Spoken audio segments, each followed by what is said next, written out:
Happy first week of May, everyone. Spring is slowly but surely unfolding here, and I couldn't be more excited. I've had some luck at the thrift store recently, and it inspired me to put together some DIY Mother's Day gifts that you could make yourself.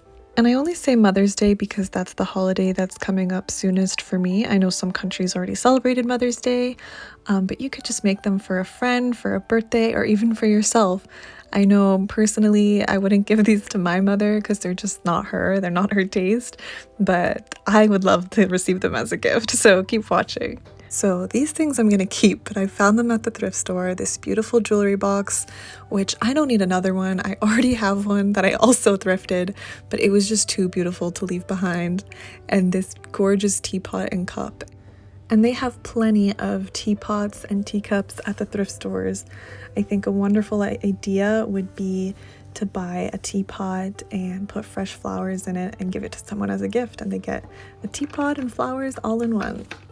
I'm lucky to live in an area where my thrift store still has reasonable prices and most of this stuff was very, very cheap. I know other cities will have markups on certain items, but if you can find some cheap teacups, this next idea is one of my favorite things to make. So I'm going to be making a teacup candle, and I have some soy wax and wicks and wick stickers, but I didn't want to use them for this because I wanted it to be something you could do yourself just from thrifted items. And so I got these candles at the thrift store. They're kind of gross looking, but I figured I'd melt them down, and I'm going to be stealing the wick from inside of these candles. So just crack them open and try not to break the wick. If it's a really old candle, the wick could also snap in half. But I snap them open and then just cut out the wick. You don't have to do it this way. I have another method I'll show you in order to harvest the wick from the candle.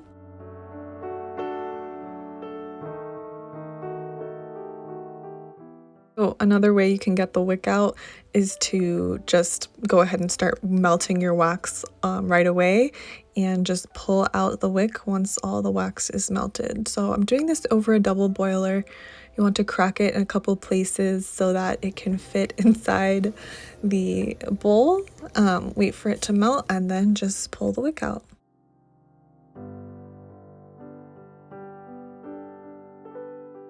I'm adding the rest of my candle wax. I'm just gonna let this all melt. I was really interested to see what color this would turn out to be because they were both white bases, but one was coated in a light blue wax and the other one was coated in a peach colored wax.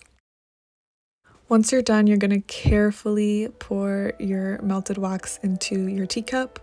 You want to be very careful with this. I was warming up my teacup in my hands and like holding it over the steam just to get it to be a little bit warm because I didn't want it to crack pouring hot wax into a cold teacup. I'm going to dip the wick until it reaches the bottom just so I can see how far it needs to go, and then attach it to a popsicle stick, and that'll be our wick rest. I decided to do a double wick for this candle just because of the size of the teacup.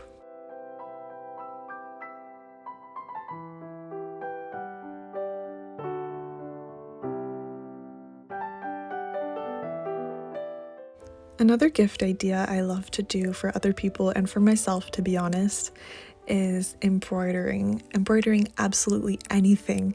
You can thrift canvas bags or pillowcases or handkerchiefs, just literally anything, an apron.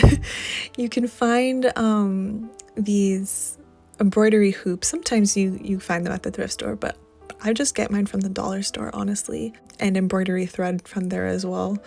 Might as well be affordable when I can, you know. And this might not look the best, but I'm still a beginner in embroidery and I love it and I do it so much, so hopefully I'll get better.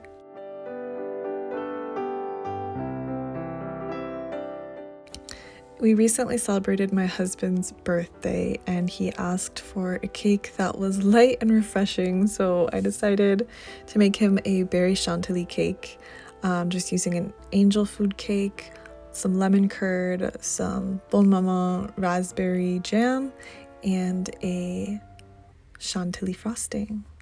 I also filled it with some chopped blackberries and strawberries, and honestly, this was more delicious than I could have even anticipated, and I'm probably going to be making it a couple more times this spring and summer.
Okay, it's not fully set yet, but I'm gonna go ahead and cut the wicks down to size.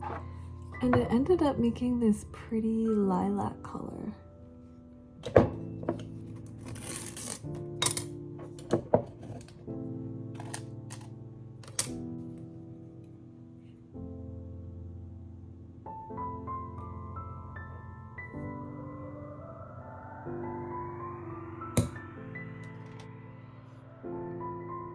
If the top of your candle is kind of wavy like this, if you have a heat gun, you can just blast it over that for a little bit, or I just put mine under the broiler for a couple minutes only, and it melts out and becomes even. I'm just gonna fill up this jewelry box with some of my precious things, and I know it looks dusty. I did clean it out. Those are just like particles from the paper towel in them.